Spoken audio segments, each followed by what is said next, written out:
Ir svētdienas vakars, ar jums kopā raidījums savai zemītei, un kā jau ierasts vēlot jūs mājās saticīgu un gaišu noskaņu, mēs kā aizvien jums stāstīsim par mūsu laukiem. Šoreiz vairāk par uzņēmīgām un gaišām lauku sievietēm, kuras citi starpā iemācījušās šiem laikiem ko ļoti būtisku. Mēs esam tās sievietes, kas mēs nevelkam savu dzīves, mēs viņu ceļam. Šovakar stāstīsim par pirmā gurķīša svētkiem un pavisam pavasarīgām noskaņām Mārupē. Kaut siltumnīcā izaudzēts, bet viņš ir šī gada zieds. Un smaržo. Bet raidījuma sākumā par kādu kultūru vēsturisku un ievērības cienīgu izdevumu, kurā vienkop tiek pulcināta mūsu bagātība, visi Latvijas pagasti, un kā šī izdevuma ievadā ir teikusi mūsu valsts prezidente, Latvijas pilsētas pulcina gaišus prātus, tomēr, lai iepazītu tautas sirdi un dvēseli, meklētājiem aizvien jāatgriežas pie dabas un vēstures kopdarba – Latvijas pagastiem. Līdz ar apgādā preses nāmas iznākušās enciklopēdijas Latvijas pagastu pirmo sējumu, šis izdevums jau tagad tiek uzskatīts par pieminekli Latvijai un ir cienīgs ieņemt goda vietu mūsu grāmatu plauktos. Abrīnu, cieņu un, protams, lielu paldies ir pelnījis šī izdevuma radošais kolektīvs, kurš apvienojot savu lielo pieredzi enciklopēdiju izdošanā ar patiesu interesi un mīlestību pret katru Latvijas stūrīti ir dāvājis mums šo unikālo izdevumu. Šo grāmatu mēs veidojām kā godu un cīņas apliecinājumu Latvijai, tās tautai un cilvēkiem. Un šajā grāmatā katrs jau atrod un atradīs, šeit ir tikai pirmais sējums un nākošais sējums, otrais sējums iznāks šā gada jūnijā. Tā kā uz Jāņiem mēs ļoti centīsimies uz Jāņiem izdot šo otro sējumu, un tātad es domāju, un jau tas pierādās, ka cilvēki, kur šo grāmatu šķirst, viņi atrod sevi. Viņi saka, lūk, tā ir mana māja, tas ir tas loks, tā ir skola, kurā es mācījos. Tātad šeit ir visa Latvija, kāda viņa ir. Šeit ir arī cilvēki, un šī grāmata pierāda, cik Latvija ir skaista, cik viņa ir bezgalīgi skaista un mīļa. Jūs esat tikuši līdz burtiņam Eļļa, tātad cik šeit pagasts šobrīd jau ir iekšā? Pirmajā sējumā ir 247 pagasti, novadi, pilsētu un novadu lauku teritorijas, jo nāk klāt tagad šie jaunie veidojumi, kuriem mēs arī sekojam. Nu, un tātad otrs sējums sākas ar burtu M un beidzas ar burtu Ž. Tātad tiek aptverta visa Latvija un visi administratīvi teritoriālās pārmaiņas un šie jaunie novadi, visam tam tiek sekots. Kā jums iet šai darbā? Cik atsaucīgi ir paši pagastu ļaudis, jo taču katram ir sevi ieraudzīt tik skaistā izdevumā, protams, gods un prieks? Jā, es arī ļoti ceru, un tiešām tā no daudziem arī mēs to esam dzirdējuši, un izmantojot šo iespēju, es tiešām gribu vērsties pie visiem pagastu pašvaldību vadītājiem, ka es jau gribētu teikt, mīļie kolēģi, saprotiet, ka šādu enciklopēdiju var veidot tikai sadarbībā. Līdz šim šī sadarbība, vairāk ir bijis, protams, pozitīva nekā negatīva, bet izmantojot iespēju, lūdzu sūtiet šīs ziņas, jo ir viena nodaļa, kuru mēs nevaram veidot paši, un tā ir saimniecība. Tās ir mūsdienas, tātad, jo mēs Rīgā nevaram zināt, kas reāli pašlaik darbojas tieši jūsu pagastā. Mēs braukājām gadus 3, fotografēdam, tikdamies ar pašvaldību vadītājiem, vienkārši ar cilvēkiem prasot ceļu un teikdam, kas mēs esam, meklēdam šos objektus. Tā kā mēs apmēram, tad mums ļoti līdzīgs gaids. Jo patiesi jūs arī tad pat varat teikt, ka, diemžēl, mīļie pagastu cilvēki, lūdzu, uzlieciet šīs norādes, ja? Kur tas atrodas. Jo, ja pa lielo ceļu tā norāda ir, bet tiklīdz tu nogriezies no tā ceļa nost, tad tu maldies pusstundu, līdz tu to objektu atrodi. Ja? Tas ir milzīgs trūkums, un ja mēs tomēr ejam uz to, ka mēs ceram uz šo turismu pieplūdumu, ja? Šo turistu pieplūdumu un tā tālāk, neviens ārzemnieks nemaldīsies tālāk par pirmo ceļzīmi. Šo grāmatu viss kolektīvs ir veidojis kā draudzīgu aicinājumu, un es pat arī domāju, ka katrā pagastā atradīsies kāds cilvēks, kurš vēlēsies šo grāmatu dāvināt savai skolai vai bibliotekai. Šo grāmatu iegādāties šajā trūcīgajā laikā nemaz tik vienkārši nav, jo grāmata ir pietiekami respektabla un arī, protams, arī cena. Jā, protams, noteikti. Arī cena. Vai lauciniekiem ir kāda pretīmnākšana šai ziņā? Jā, lauciniekiem ir pretīmnākšana, un šī ir tā iespēja, ka lauku cilvēks var šo grāmatu saņemt ar ievērojamām atlaidēm. Tā ir viņa prioritāte, jo galu galā mēs veidojām šo grāmatu viņiem. Gaidīsim enciklopēdijas Latvijas pagastu otro grāmatu, kurā savu vietu būs arī Mārupas pagastam un, protams, arī Mārupas siltumnīcu kompleksam, kurš patiesībā jau sen ir pelnījis savu vārdu ierakstīt vēsturē.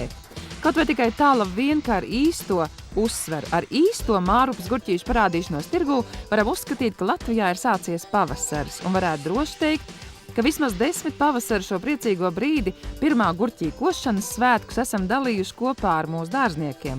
Kā nu kuro gadu, citreiz mazākā, citreiz lielākā pulkā, bet aizvien sirsnīgi. Šoreiz Mārupas pirmā gurķa svētki pavisam vērienīgi aicināts gan zemkopības ministrs Attis Lakteris, gan Latvijā pazīstami dārznieki, gan vesels pulks žurnālisti no maliņām, lai tad ar pasaulē aiziet ziņa, ka klāt pavasaris un ka beidzot tirgos un veikalos ir nopērkams mūsu pašu mājās audzētais kraukšķīgais zaļums. Un tādā brīdī kopā pulcējoties, katram jau savas emocijas. Gurķis paliek tas pats katru pavasaru, bet apstākļi, kādos mēs tiekamies, ir tomēr mainīgi. Un tagad mēs runājam daudz arī par to, kas mūsu nākotnē, kas mūsu dārzkopis sagaida nākotnē. Un kā tu skaties uz šīm lietām? Nav ko krist panikā, jo dārznieki jau bija faktiski visvairāk izmesti brīvajam tirgum. Jo dārzeņu tirgi jau tikpat kā neko neregulē. Tur ir kādas intervences graudiem, tur kaut ko, varbūt ar pienoli problēmas, bet dārzniekiem jau nāca iekšā, kas tik viss nenāca iekšā. Tā kā mums pirmkārt jācīnās ar labu kvalitāti, ar svaigumu. Un otra lieta, es jau tā ceru, kā arī ministrs teica, ka varbūt pievērsies tas austrumtīris, jo tas ļoti mūs ietekmē. Un mums pašiem ir jādomā par standartu ieviešanu, lai mums būtu visur tās etiķetes un uzraksts, jo faktiski jau no Eiropas arī viņš nāk smuki nomarķēts, un tas, kas ir labs tomāts vai gurķis, viņš jau ir pareizi viss tur noformēts, tad nevar sliktu preci atvest. Un slikta prece, laba prece nav lēta prece. Tā gan, jā. Tu teici, ka jūs jau tam tirgum esat bijuši pakļauti un pakārtot, kā jūs esat tad faktiski norūdījušies un esat ar jau biezu ādu un zinat, ka ar krīt tad var pacelties un atkal iet, vai ne? Tas apmēram salīdzināšanas pēc, teiksim, tas mūsu stikla jumts. Kad pirmo reizi uznāca vētra, tas stikli bira. Tagad cik reizes šodien nav pūcis kārtīgs vējš, bet mums tā riktīgi nav ko remontēt. Kas ir biris, tas ir izbiris. Tur viss jumts ir jauns un faktiski jau daudz, kas arī ir iekšpusē jauns. Ir jau, katru gadu jau kaut kas nāk klāt un kaut kas, jo mainībā jau tik laikam mēs varam izdzīvot un attīstīties. Pagājuši gadu mēs runājam, ka mēs ieviesām to lepno filtru. Tas mums ir devis plus 4 kg no kvadrātmetra. Tā ir pagājuši gadu mums ir pirmie daži audzētāji, kas ir dabūjuši pār 40 kg gurķi no kvadrātmetra ražu. Kādreiz 10 gadus atpakaļ mēs domājam, ka ir augsti griezti. Šodien jau mēs viņiem esam tuvu klāt. Bet ja pa tiem 10 gadiem, tad tagad tiešām to ražu var pasvērt, cik bija, teiksim, tas kādreizējais rekords skaitlis no kvadrātmetra un ka tu biji priecīgs jau. Tad bija kaut kur virs 20 gurķi un kaut kur 17, 18 tomāti. Praktiski tomātu ražu mēs esam gandrīz dubultojuši pa 10 gadiem. Es domāju, ka jūs šodien varat tiešām atkal smaidīt, ne? Bet jums te konkurenti blakām. Kā tas ir, ja jūs uzskatāt viņus? Mēs neesam konkurenti. Kas jūs esat? Kolēģi. Es gribu Valdai jautāt, cik tālu ir jūsu gurķi, cik gari vai tikpat gari, jeb garāki? Īsāki. Un uz ko? Šogad cits hibrīds, mums šogad ir tādu centimetru, 2 centimetru hibrīds dotajā brīdī. Bet marta beigām būs apmēram tas kaut kur, cerēsimies, kā saka, ceram sasniegt to. Mēs tā tomēr par to Eiropas Savienību tik daudz runājam. Jūs skatāties, cerīgi, jeb kā jūs, jeb domīgi? Cerīgi, protams, mēs taču. Tāpēc jau mēs arī, kā saka, liekam visas jaunās tehnoloģijas iekšā, lai mums būtu tādā pašā līmenī kā viņi. Kā viņi? Mārupieši vai kā viņi? Mārupieši un Eiropas un viss. Jo viss jau ir izmainīts. Vienīgi siltumnīcas, kā saka, gad, kas te vēl ir palikuši vecie, kuras nevar tā vienkārši izmainīt. Pārējais jau mums viss ir. Es tā skatos, ja trīs tik nopietni dārzkopi ir sanākuši kopā, tad tēmai arī jābūt nopietnai. Jeb šodien tāda... Jau gurķus tirgojat? Nē, tā. Gurķu tirzniecības problēma. Bet vai šis pavasars nāk ar tām pašām problēmām, jeb citām? Viena problēma ir tā, ko pat ministrs nesolīja, ka viņš var līdzēt. Tas ir saules par maz, jā? Redu, bet šodien, tak viņi mums ir uzspīdējusi. Tas pagoda šī pasākuma Latviju redzēt. Jūsu pavasara aizvien nāk ar kādu atkal jaunu papildinājumu saimnieciskā ziņā. Kas jums šo pavasaru varbūt ir jauns pa ziemu izdarīts? Stikla siltumnīca uz Holandu. Tāda paša, tikai viņi ir augstāk, 4 metri līdz korim ir, jā, tā. Un cik lielas? Pusi hektāra. Valda nemaz mums nepalielījās ar šo te panākumu vispār. Kaut kas vēl nav iestādīti, tomāti nav palielināti. Bet būs. Un Cernikavas dārzniekā kādi jaunumi šogad? Viss notiek. Gurķi ir iestādīti, bet tie būs, var teikt, uz lieldienām. Mums tā katra gada, kad marta beigās vācam pirmo ražu. Iesākam pagājušajā gada zemenes, arī šogad tas pats turpināsies, būs kaut kur uz maija sākumu. Tomāts stādām jau pēc 10 dienām, tā kā lai būtu uz maija, viss notiek. Nekas jau bez ziediem nerodas, pat gurķis te rodas. Vispirms ir gurķa zieds, un pēc tam ir zaļais gurķis. Pareizi. Tā kā zieds un mīlestība, un tad ir gurķis. Un tik pavasarīgā noskaņā īsti vietā bija arī priecīgā ziņa, ko uz Māru bija atvedis zemkopības ministrs. Faktiski ir izdevies realizēt par to, ko lauksaimnieki runājuši visu neatkarības gadus, un varbūt sevišķi pēdējā laikā, ka Latvijā lauksaimniekiem pietrūkst reālu, ilgtermiņa, lētu kredītu resursu. Tas darbiņš, ko mēs kopā ar Sadarbības padomi un visām organizācijām esam izdiskutējuši krušu čērs ar ministrijas speciālistiem, tagad materializējas, un es parakstu ar Hipotēku un Zemes bankas prezidentu Feiferkungu pēdējo vienošanos ar ministriju par to, kā noregulējam tehniskās detaļas, kas nozīmē, ka faktiski šī mēneša beigās pēc lieldienām ticamākais zemnieki jau pirmie varēs saņemt šos lētos kredītu resursus, kas ir izmantojami tehnoloģijām. Un naudas maisam gals vaļā. Naudas maisam gals ir vaļā, un tā lieta, par ko runā daudzi gadi, tagad būs. Es domāju, ka ministram šai pavasarī jāēd ir daudz vitamīnu, tā skaitā arī gurķi, jo faktiski tas laiks nemaz nav tik vienkārši un viennozīmīgs. Ir ļoti daudz smagu lietu, bet vispār kopumā, kā šai pavasarī jūs jūtaties pats? Es jau stājoties amatā domāju, ka tās valdības Latvijā tik ātri mainās, ko es to paspējuši izdarīt. Tagad tā ir sanācis, ka man laikam mūsu tā garākā ministra vēsture atjaunotās neatkarības laikā, noteikti garākā. Jau ir? Jā, ir. Un es domāju, ka tas ir labi. Es nedomāju, ka ministram jāstrādā mūžīgi, bet kādu laiku vajag pastrādāt. Jo lauksaimniecības cikls ir vismaz gadu, ja ministram vajag mazliet ilgāk, lai viņš pārspēja nokonstatēt, vai viņš kaut ko ir izdarījis vai nav. Man ir bijusi šī iespēja. Es patiesībā cilvēcīgi tādā ziņā jūtos apmierināts. Tā nav. Arī zemkopības ministra amatā, kurš visās pasaules valdībās ir viens no smagākajiem amatiem, var kaut ko izdarīt. Un cilvēcīgi prieks izdodas. Un ir skumji, ja kaut kas nesanāk, bet kopā ņemot. Tāda ir dzīve. Kopā ņemot, es domāju, izdarīja. Bet darāmā ir daudz, dzīve nav garlaicīga, novēlu visiem tādu. Mūsu gladiolu un tulpju un īris karalim. Kurš zieds tomēr ir skaistāks? Ja tā rotājās ar gurķa ziedu, tad jau visi ziedi pie sirds. Kartupeļu zieds. Tas ir viskaistākais? Apskati kartupeļu šķirņu ziedī. Tikai apskatot palielinām, ja tu uztaisīsi šitādu bildi, es domāju, ka uz vāku bildi jāuztais tādu, kurš neviens nevis atminēt, kas ar ziedu. Jā. Taču franču galmadāmas, ka ieved no Vidusamerikas, no Peru, ieved iekšā tos kartupeļus pirmoreiz. Viņas taču visas gājas tām lielām ballēm, rotājušās tikai kartupeļu ziediem. Es nezinu, vai kādu citu puķi ir tādu lepnumu pieredzējis spožajā franču galmā. Pasaki savu sajūtu šai pavasarī. Kā tu droši vien katru pavasari kaut ko īpaši jūt, jo dārzniekam šī sirds trīcēšana tā pavasaros ir īpaša. Gaidīšana, tāpēc sevišķi visiem tiem, kas grib savā dārzā iestādīt kaut ko jaunu. Jo, kad tu iestādīsi kaut ko jaunu, tad tu ar sevišķu sirds trīcēšanu gaidi to pavasaru, lai to jaunumu redzētu savā dārzā. Tā ir pasakaina sajūta. Jo man, piemēram, ir tādi cilvēki, kas pasūta kādu puķīti, kā dažiem latiem. Viņi saka, vecas, es tā pēc rokrakstā domāju 70, 80 gadus vecas sievietes, latvietes, kas mīl ziedus, un ka viņi pieraksta klāt. Man vajag kādu jaunu puķīti. Kā es iešu šogad savā dārzā, ja tur nebūs nekā jauna? Tad man vecam muļķim asaras gandrīz acīs sarieši pēc tāda teikuma. Ir 2002. gada marts. Mārupē jaunu cerību spārnoti atkal pulcējas mūsu dārznieki, koža gurķī, un pavasarim durvis ir atvērtas. Lai veicas! Ja veicas darbos, veicas dzīvē un pie viss tā vēl arī mīlestībā, tad saka laimīgs cilvēks. Un tā ir likteņa dāvana, sirds pelnīta bagātība, un par naudu to arī šais laikos nenopirksi. Ar Jolantu Knopi pirmoreiz tikāmies pasen kādā no konkursa radošu sievietu laukos Sajiet reizēm.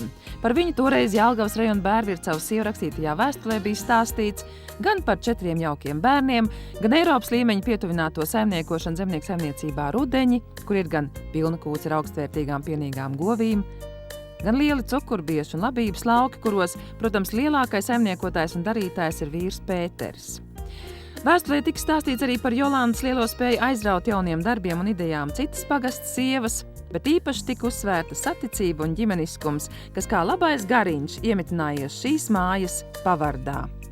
Benitas kundze ir Jolantas vīra māte, un vietējie vēl šobaldienu nebeidz brīnīties, cik jauki un saskanīgi viņi sadzīvo, lai arī zem viena jumta kopā aizvadīti jau 25 gadi.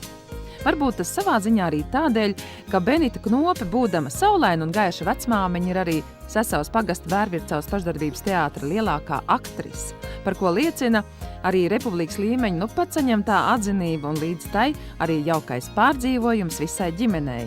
Puķis bija brīdis bezgal daudz, Jā. un tam man bija jāsaka tāda kā runa. Un es taisni paņēmu no bungatiņa, no tās pupiņas. Pupiņa saka bungatiņam tā.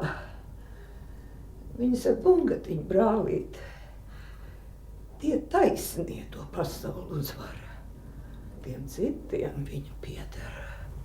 Un tad es teicu tiem maniem ļaužiem, es ticu, ka tā pasaule piederēs arī tiem taisnajiem. Un ticiet jūs ar tas tā būs. Ja es to neredzēšu, man bērniem to redzēšu. Mēs jau visi tā ticam. Jums ir Jolanta ļoti labi dzīvot un ikdienā varbūt tiem grūtumiem pārtikt, ka jums ir tāds spēka avots blakus, vai ne? Mums ir zonas sadalīts, mēs vienotrai nemaisamies pa kājām, nemācām vienu otru. Omīt māk nemācīt. Jā. Viņš dariet, kā gribiet. Nē, nu jaunie tā kā tā darīs, kā viņi grib. Tur jau nav ko maisīties. Omīt var ēst pusdienas, vai ne? Nu, vispār tas ir, sievietes viss sapratīs, ko nozīmē, ka tev nav jātais pusdienas. Pareiz, ka tu vari kalnus gāzt. Tas nav mans nopelns, man vienkārši ir apstākļi visi radīti, vai ne? Nu, man jādara kaut kas vairāk nekā parasti. Ja man būtu viss jāizdara, kā parasti ģimenē izdara sievietes, ja? Es varu droši vien priekš citiem man paliktu mazāk. Bet kas ir jaukāk, spēlēt teātri vai tomēr to dzīves teātri īsto? Dzīvē ir nekāda vaina nav tagad. Es tā domāju, nu grūti jau ir, bet, tā pēduši esam, apģērbušies esam. Nu labi, tā nauda nav, gan jau būs tā nauda. Bet uz jūsu, jāsaka, jaunajiem skatoties, jo nevar teikt, ka nemaz, ka tik grūti. Viņi tomēr ir pratuši. No tiem bankas parādiem, ka viņi tiks, tā būs labi, vai ne? Un viņi kreņķējās ļoti pa kredītiem, viņai nepatīk. Bet Jolanta nemaz nekreņķējās, mēs jau sākam pierast. Es vairs nekreņķējos. Pareizi. Es no sākta gala nekreņķējos, un vispār man pret naudu ir attieksme tāda paviegla. Paviegla? Kā tas ir? Es nezinu, es rakstu, es tas, kad grāmatas, un rakstu rēķins. Es rakstu viņus tik viegli roku, man tiešām nav žēl. Man tā šķiet, ka vispār lietas un viss, lietas ir tikai lietas. Ja? Un arī nauda, tā ir tikai nauda. Tas tikai kaut kāds līdzeklis, tas ir 2., 3. pakāpe, tas nav pats galvenais. Jā, viņi dod brīvību, viņi dod tādu tādu labsajūtu un visu, ko jā, bet tajā pašā laikā ir tās lietas, ko pa naudu nevar nopirkt, un tās man ir. Vai ne? Un tad, lūk. Un kas ir šais pirmajās vietās? Vīrmāt, vai pa kur naudu? Pa kādu naudu? Vienkārši laimējās, ja? Un tā kā man ir laimējies, man to atņemt arī nevar. Es dzirdu visu laiku augšā viens jauns cilvēks, kurš izrāda nemieru, viņam ļoti gribētos tikt lejā. Vai tas ir vienīgais jaunais cilvēks? Tas ir Kriksīts, un tas ir pirmais mazdēliņš.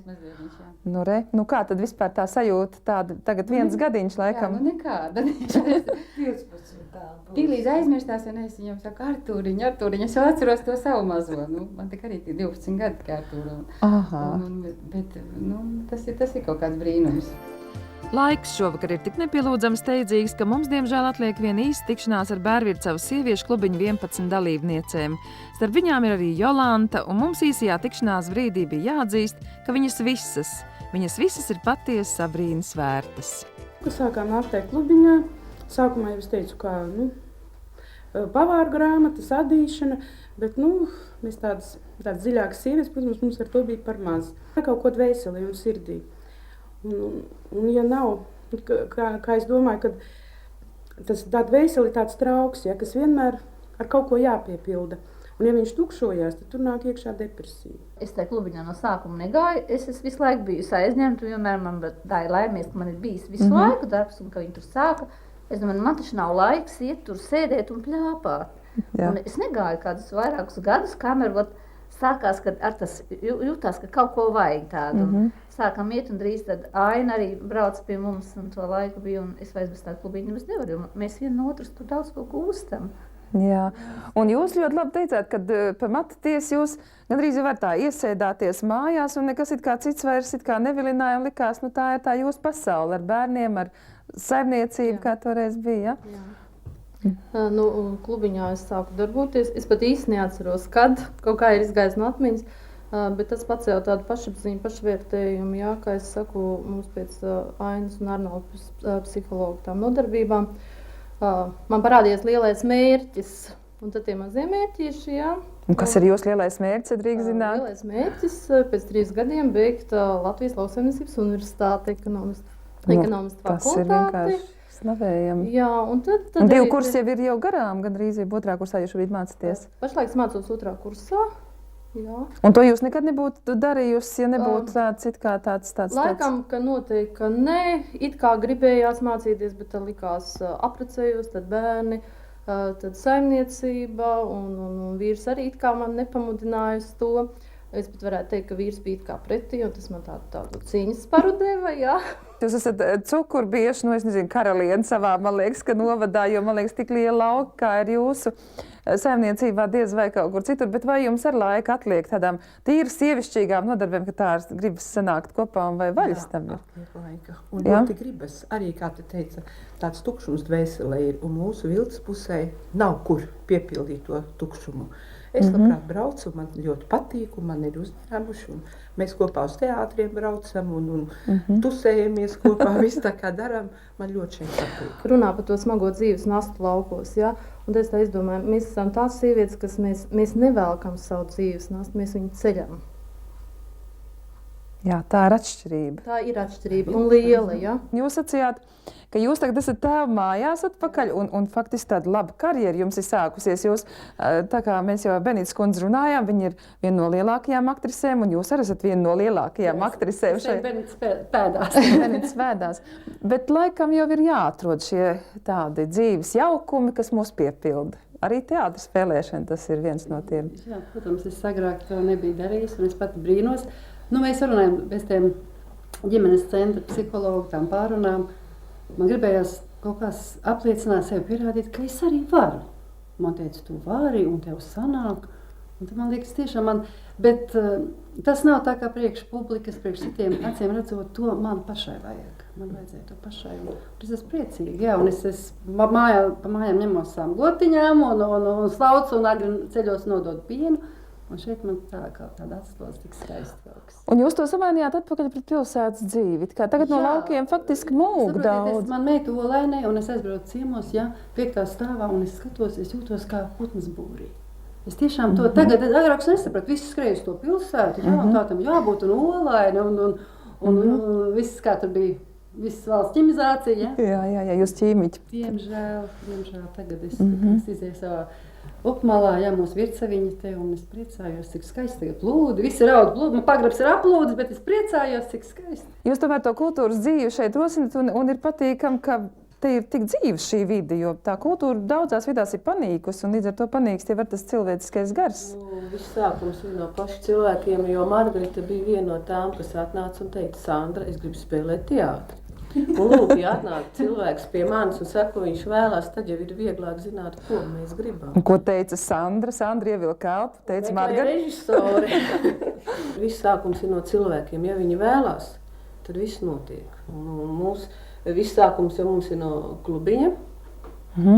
Daudz idejas arī rodās tieši no klubiņa, un tās idejas var realizēt. Jā. Es esmu ļoti apmierināta ar savu dzīvi, bet gribētos, protams, vienmēr vēl labāk. Un tā kā vīrs ir pārņēmis saimniecību savās rokās, vai ne grožus visus, tā kā es tagad eju dārziņkopības kursos un mēģināšu atkal kaut ko savu lauciņu iekot. Klubiņa man atvēra durvis uz ārpasauli. Teiksim, tos 2-3 gadus, kamēr es biju kopā ar meiteni, es nekur nebraucu, tikai mājas un dārs un tā. Bet pagājušajā gadā bija pirmais gads, kad tāds notika tāds kā lūgums, tikai tāpēc, kad es sadarbojos ar Jolantu un es aizbraucu uz Cēsīm, uz puķu dienām un uz rodeļiem, sāku apmeklēt kursus vienkārši. Ļoti mainījās skats uz ārpasauli. Un varbūt tieši tā Labviņas daudz vieglāk prot tikt pāri nebaltai dienai, līdz sviedriem vaigā un azartiski dejot tagad modē nākušās līnīdejas un noteikti saredz daudz lielāku piepildījumu savai nākotnē. Ir jau taisnība. Kas tevi cels, ja ne pats? Lai jums ierosmēm un labiem darbiem piepildīt nākamā nedēļa, visu labu un uz tikšanos!